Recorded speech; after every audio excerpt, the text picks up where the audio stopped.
From Buffalo Wild Wings on Louise Avenue in Sioux Falls, welcome to Benchwarmers. Today's featured guests are Midco Sports Network's David Brown, AM 1230 KWSN Sioux Falls radio host John Gaskins, Midco Sports Network's Jay Elsen, and our host, Tom Nieman. Hello, welcome to Benchwarmers. We're at Buffalo Wild Wings here in Sioux Falls, and we have saved the best for our last show of the summer of 2016. Welcome to these guys. Johnny Gaskins down there is Mr. Nebraska. From Lincoln, right, John? You bet, yeah. Around that area. Grew up in Omaha, went to school there. All right, yep. Worked in Sioux Falls for a couple of years, went back to Lincoln for about 5 years, now back on radio in Sioux Falls. And let's start with the Huskers. 6-7 last year, and they had some really bad losses in there. You've got to believe they're going to win more than 6 games this coming season. If they don't, Mike Riley's probably going to get fired. Right. He was on the hot seat after 9 games and one of the worst losses in school history last year after they lost at Purdue and gave up 55 points.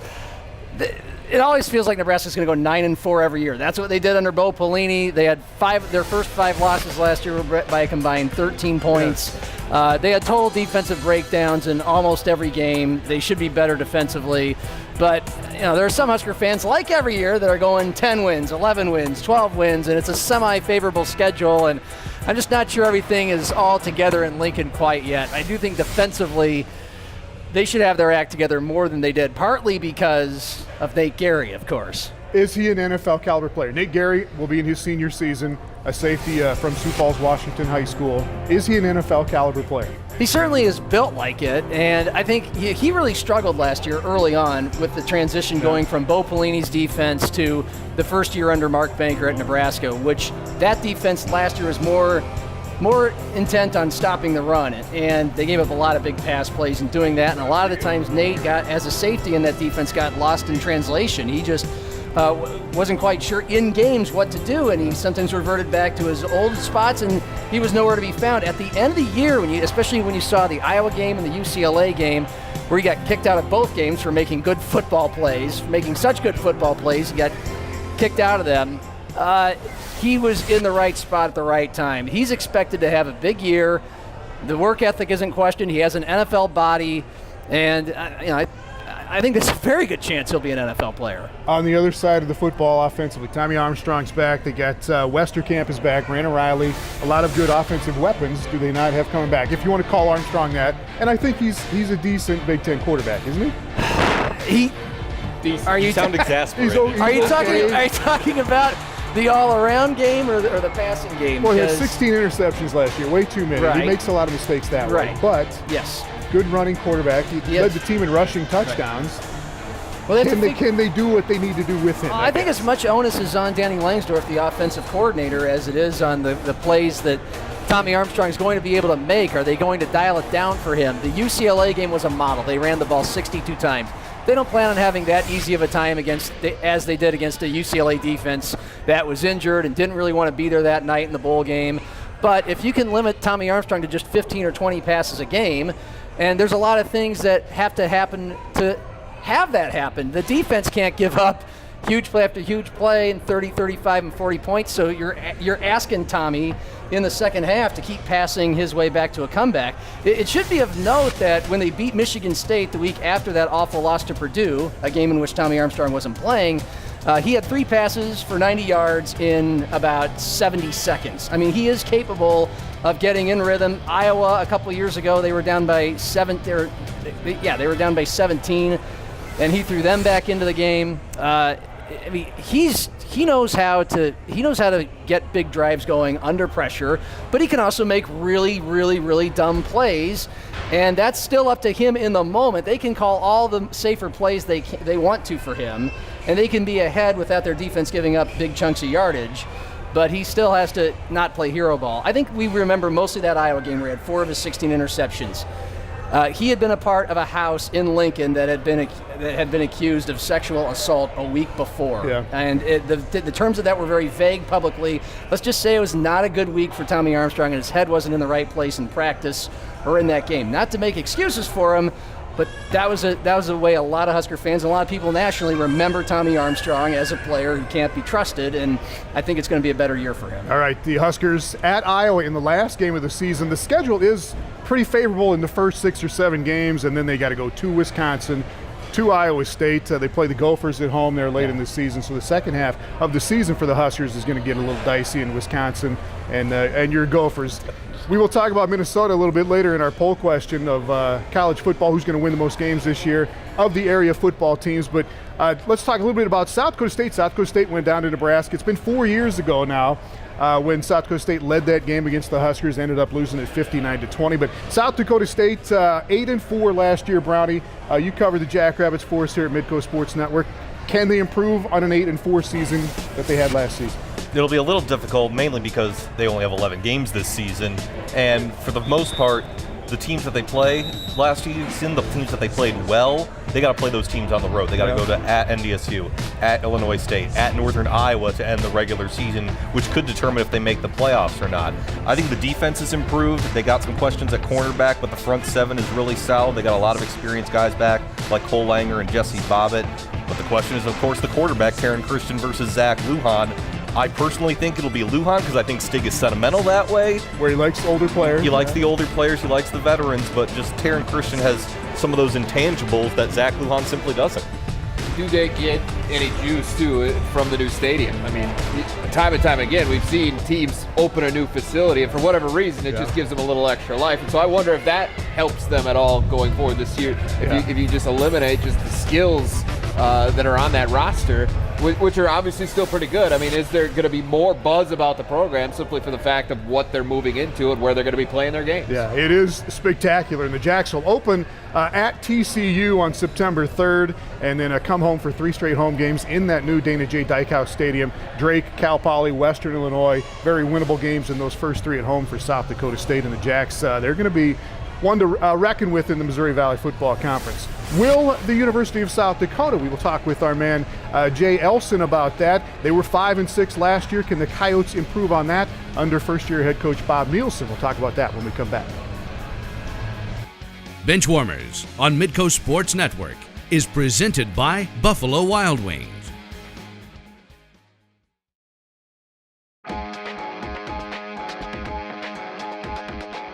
Welcome back to Benchwarmers, talking college football with our guys here. Jay Elsen covers the University of South Dakota for Midco Sports Network. Coyotes coming off a 5-win, 5-6 season last year. New head coach this year in Bob Nielsen, who comes from Western Illinois. Why is there reason to believe that the Coyotes will win 6 or 7 or 8 games this year? Well, I think the biggest reason is there's quite a few guys back, especially on the offensive side of the football, from a team that was vastly improved from one year to the next last year. And you got a coaching staff in there now, too, that has had a track record of success everywhere it's gone, and is coming off a rebuilding type effort at Western Illinois. And I think everybody would agree that follows the team in any capacity that they are not starting from the same point at USD that they did at Western Illinois. This is a team that had shown signs of improvement, whereas Western Illinois, they came in there and they were starting from the bottom, and there wasn't a whole lot in the cupboard. So what they had there, they built themselves. And I think they're building on something that Joe Glenn and his staff started last year and just didn't have the consistency that they needed to have to be successful in the Missouri Valley Football Conference long term. So I think there's a starting point that's pretty positive. And now it's just getting everything to gel together, coaches and players, within the position groups, understanding and learning how to work together, not to mention this whole new pace and style of offense, and that's the key right there. They're going to try to play fast. Very fast. And you talk about one of the positions there. Ryan Sager is a very good quarterback. He'll be a senior this year. Won that game at North Dakota State last year with the Coyotes. But he's going to get challenged this year. He's not necessarily the guy coming in this year. Why is that? Well, it's a wide-open quarterback competition. And Sager, I think, you asked a lot of people. People thought maybe he overperformed last year. And that's not a knock on Ryan's ability. I don't think people, including myself, knew what to expect because he'd never been the guy before last season. He came in and played very well at times and was very consistent didn't make a lot of critical mistakes like we talked about with Tommy Armstrong at Nebraska. Ryan did not cost them a whole lot. last year, and frankly, he put them in position to win more games than he did certainly to lose games. Yes. And so from that aspect of things, I think Ryan has done nothing to lose his job. But that being said, you're always looking for ways to improve your football team. And there's a young guy, Austin Simmons, who was a redshirt last year at freshman out of Council Bluffs, Iowa, that's in now, and off that redshirt season, he's an extremely hard worker, and athletically, this kid has some real gifts. And we got the opportunity to see him for the first time with an extended look in spring ball, and it's different the way he throws the football in comparison to Ryan Sager. He's very, very powerful arm. He's extremely accurate, and he can run. He's probably a better runner than Sager as well. So athletically, I think he brings some things that maybe Sager just doesn't have. And it's not a knock on him as a football player, but it is just the fact that sometimes there's guys that are more athletic than you. And I think Austin Simmons might be more athletic than Ryan Sager. Does that mean he gets the job? No, not at all, because Sager's got that experience that Austin that's what I mean. have. I get the competition, and we all understand there's competition for jobs in college football at this level. But if you've got a guy that is proven, I think, in Sager and a senior, it's tough to say he's not the guy when you get into fall camp like the Coyotes are right now. Am I off on that or not? Plus first-year head coach, wouldn't you think that first-year head coach would, to present the product to the fan base, wants someone who's a little more experienced, experienced, probably a little more comfortable in that environment. That'd certainly be the easy way to go. Start. And people, I think, would be okay if Ryan Sager ended up getting the job. But there's a third guy in the mix who's awfully athletic himself, and that's Chris Streveler, from a transfer from the University of Minnesota, who came in kind of late, midsummer or late spring, whatever it was, and suddenly there's a third guy in the mix. We knew it was going to be a head-to-head competition with Simmons and Sager. We knew that was going to happen. We did not expect the Streveler chapter of this story, and this is a guy that's, if you read the message boards and talk to Gopher fans, I think athletically there was no question about this kid and his ability and what he could do to help a football team. He can play a variety of different spots. If it's not quarterback, he can help this team somewhere else, whether that be wide receiver, which is what he switched to at Minnesota. Maybe they even flip sides of the football, and we see a lot of quarterbacks moving over to safety and contributing in that way. But this guy will be on the field. I can pretty much guarantee you that, barring injury. He'll find a way. Whether or not it's under center, that's the big question with him. But it makes the race, the competition, all that much more interesting to have three guys in the mix instead of just two. And we get so hung up on the quarterbacks. Go ahead. Yeah, I was going to say, basically with USD and Nebraska and SDSU, these quarterback battles are a matter of experience versus intangibles. You have guys that have certain skill sets that sort of make you say, wow, sort of open your eyes a little bit more, but can you trust them in big game situations like the more experienced guys? I think that's a challenge for the Coyotes, for the Jacks, and the Huskers. That's the question that everybody hopes to have answered, because that's the most important guy in the field. He's the one that everybody's going to look to. If things are going well or they're going poorly, they're going to look at the quarterback first. And that's just by default. Playing that position, you get too much credit, too much blame, just like a goaltender in hockey, other positions in different sports. Pitchers, a lot of times, same story. So it's a great race. I'm excited to see how it unfolds, but I don't know that we're going to know the answer to who it's going to be until they open up September 1st at New Mexico. In Nebraska's case, you're hoping Tommy Armstrong doesn't get hurt, because Riker Fife is the backup in his one game of true experience last year against Purdue that I mentioned in the first segment. 4 interceptions. Purdue got to start in the red zone, I believe, 4 or 5 times. That helped them build. Kind of got thrown to the wolves. About a 30. He did, against a Purdue defense. That was one of Purdue's 3 Big Ten wins in like the last 3 or 4 years. So I guess to him the wolves, not necessarily by Big Ten standards. Right. Yeah. So if Riker Fife ever has to get into a game for Nebraska, then they really better hope that defense goes from 121st in pass defense to like 21st. Tommy Armstrong is going to get it done this year. And again, our poll question coming up later, who's going to win the most football games this year? Nebraska, Minnesota, University of South Dakota, or South Dakota State? We got that coming up in a bit. We'll talk the Minnesota Vikings when we come back. John is just back from training camp over there. Treadwell, how much is he going to contribute this year? Chad Greenway in his 11th season, how good is he going to be this year? Talk about the Minnesota Vikings and the Packers a little bit when we come back. Benchwarmers on Midco Sports Network is presented by Buffalo Wild Wings.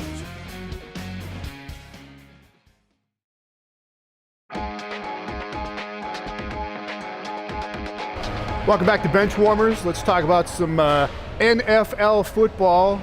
John Gaskins just back from Minnesota Vikings camp last week, and we keep talking about quarterbacks, and that's the big question over there, isn't it? Teddy Bridgewater. going to be in his third season. Is he the guy that's going to push the Vikings forward, or is he the guy that's going to hold them back? Well, he needs help. I mean, he needs better receivers. That's why they got Laquan Treadwell in the draft. He needs a better offensive line. That's why they got Alex Boone from the 49ers at left guard. He's a 6'8" monster over there. That could help shift some things. But the Vikings cannot just rely on Teddy Bridgewater being okay. That's what a lot of Vikings fans are saying. They went 11-5 with Teddy Bridgewater probably being one of the bottom 10 or 15 starters in the league. That worked well with the Packers when they were without Jordy Nelson. It's amazing how much that shifted their offense to mediocre. But I don't think the Vikings 2 years in a row can win the NFC North over the Packers if Jordy Nelson's healthy, if Eddie Lacy's no longer fat, which he appears to be in decent shape. You can get pretty far with having a good run game and a top 5 defense in the league, but you have to have a historically great defense to have an average quarterback. And Teddy supposedly has improved his deep balls. He's improved his decision-making. So far at camp, he's had some mixed results. He's still not quite there yet. But it seems like you said they've addressed their weaknesses in the offensive line and that's the wide biggest receiver. thing. Right. It is seriously the biggest thing because he was pressured on the more dropbacks than any NFL quarterback last season. Yeah. So, his statistics weren't gaudy, but he had no time to throw the ball, so he had to do all those checkdowns. He had to throw all those short outs. So, deep ball or not, I think he'll still be improved just by the mere fact that they have Alex Boone on the left side and Andre Smith from Cincinnati. They got him on the right side. You improve the line, you give him time. Adrian Peterson, no matter how old he is still a threat to defenses. You give him time, I think he can deliver to lead. Well, and I think what have they done by all that? They've eliminated the ability to make excuses for him, right? So I think we're going to learn more about Teddy Bridgewater this year than we have in the past couple of years, just because he's finally got all of that surrounding him. It's not him trying to create under duress all the time. I mean, so if he falls flat this year, I think we're going to know exactly what kind of guy he is as an NFL quarterback. Is he going to be Christian Ponder, or is he going to be? Yeah, I know you hope not, but is he going to be? That's the question. I don't think so. I think he's got far more ability. I think he's got it between the ears. I think he's a good citizen. All of that helps. But the Vikings have done their part in all of this to put him in position to succeed. Yes. Now it's up to him. He's much more comfortable and relaxed. That's what everybody says. Like, he's the undoubted leader of the team. He's got that established with his teammates. And another thing to not sleep on from the couple of days I was there, but also from talking to many guys who have been there the whole time since camp started, is Stephon Diggs. He kind of disappeared after a strong first few games last year. He couldn't the NFL defense has learned he's just not very good coming off the press. Well, they're now putting him at more than just the slot. They're putting him as a wideout. And he's apparently gotten bigger. He's always been fast. Guys like Paul Allen, the ever optimistic Paul Allen, the voice of the Vikings, thinks this is a 1,000-yard season for Stephon Diggs. If that's the case, no matter how much Laquan Treadwell contributes as a rookie, there's your downfield threat that maybe Teddy Bridgewater hasn't had. And plus they threw the fewest amount of passes in the NFL last year. It's not like they gave Teddy a lot of chances to do what maybe he can do. All right, you guys have touched on it already. We're assuming either the Packers or the Vikings are going to win the division. Which one's it going to be? Packers. John? I'm not even going to dignify that with an explanation. I can't see the Vikings doing it twice in a row when they've got Aaron Rodgers and the Vikings have Teddy Bridgewater. I'm a Vikings fan. Packers will win the division. I'm realistic. I think the Vikings will still get a wild card spot, though. Oh, they're a playoff team for sure. Yeah. All right, when we come back, our winging it question here at Buffalo Wild Wings has to do with Adrian Peterson. Can he do again what he did last year? We'll talk about that. Benchwarmers on Midco Sports Network is presented by Buffalo Wild Wings.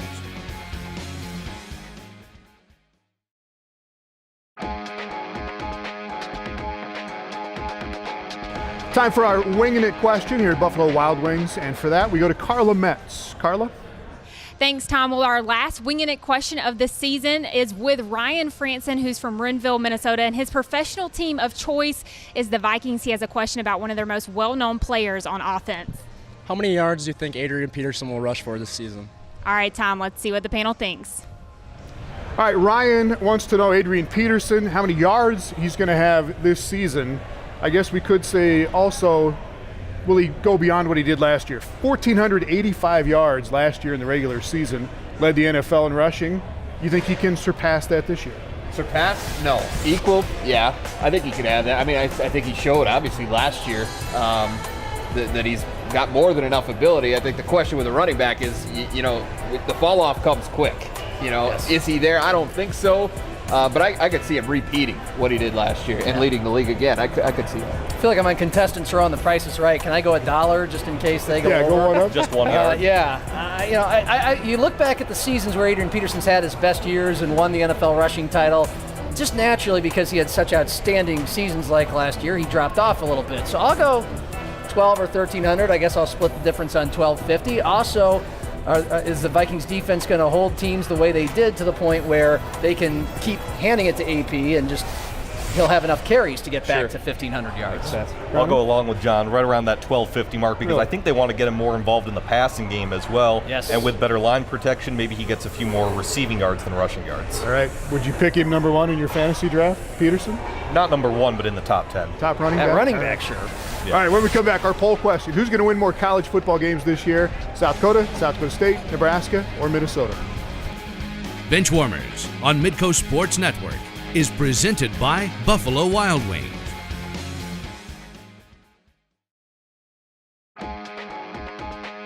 Our poll question this week, which college football team in this area is going to win the most football games in the regular season this year? And yes, we know that the Coyotes and the Jackrabbits only have 11. Nebraska and Minnesota will play 12 regular season games, but Jackrabbit fans speaking out, almost 200 votes on this between here at Wild Wings and on Twitter. 61% say South Dakota State is going to win the most games in the regular season. Let's go down the line. The University of South Dakota, how many regular season wins? I'm going to give them 5. I say they equal what they did last year. All right. Nebraska? We'll go 9.